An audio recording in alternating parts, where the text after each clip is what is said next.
জীবন মানে স্বপ্ন দেখা, জীবন মানে আশা, জীবন মানে প্রতিদিন নতুন নতুন করে বাঁচা। সত্যি জীবন মানে প্রতিদিন প্রতি মুহূর্তে বেঁচে থাকার লড়াই। সবাই লড়াই করছে বিভিন্ন রকমভাবে। কিছু লড়াই আমরা দেখতে পাই, কিছু দেখতে পাই না। আমাদের মনে হয় হয়তো আমি একা লড়াই করছি, কিন্তু আরেকজন লড়াই করছে না, কিন্তু সেটা ঠিক না। প্রত্যেকের লড়াই কিন্তু আলাদা। জীবনের প্রতিটা মুহূর্ত যে মানুষগুলো আপনাদের সাথে আছে, সেই মানুষগুলো পর মুহূর্তে আপনাদের সঙ্গে থাকবে, এটার কোনো গ্যারেন্টি নেই। যাকে ছাড়া আমরা ভাবতে পারি না বাঁচবো, তাকে ছাড়াও হয়তো বেঁচে থাকতে হয়। ঈশ্বর সবসময় আমাদেরকে সিগন্যাল দেয়।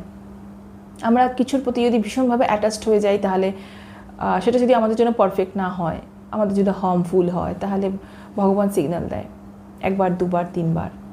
একটা সময় আমরা নিজেরা রিয়েলাইজ করা উচিত এরকম সিগন্যাল পেলে, যে না, এটা থেকে মুভ অন করা উচিত।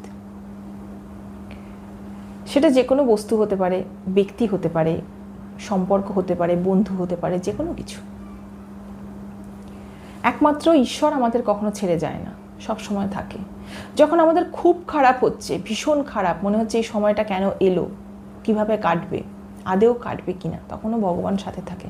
হয়তো সেই সময়টা এসছে কোনো একটা ভালো সময়ের জন্য। বলে না, খুব খারাপ হয় খুব ভালোর জন্য।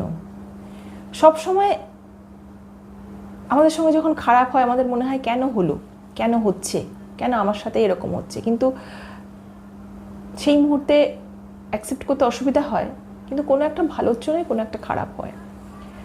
কোনো বন্ধু হঠাৎ করে বিট্রে করলো, ভীষণ হয়তো বন্ধু, প্রাণের বন্ধু, যাকে আমি সব কথা বলি, যে আমাকে তার সব কথা বলে, ভালোবাসে, ভালোবাসা দেখায়, ট্রাস্ট করে,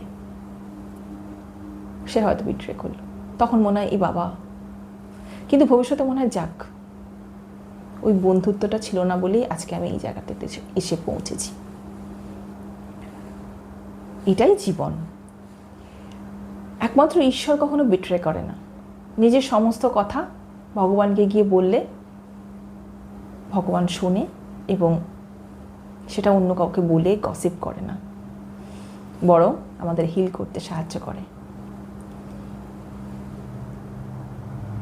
তাই জন্য কিছুটা সময় ভগবানকে দেওয়া উচিত।